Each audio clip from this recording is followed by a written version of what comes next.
Parang special guest ngayon.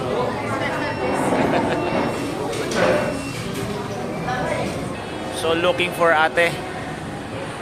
Sama natin si Mrs. then si Bunsoy. Looking for ate muna tayo.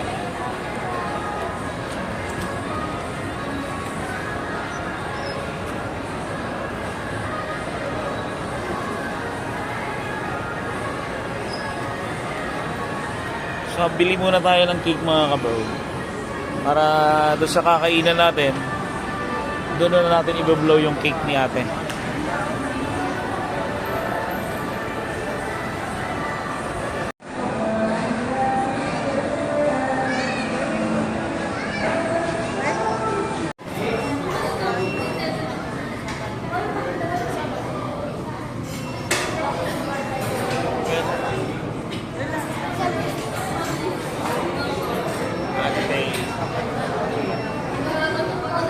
Parang special guest ngayon.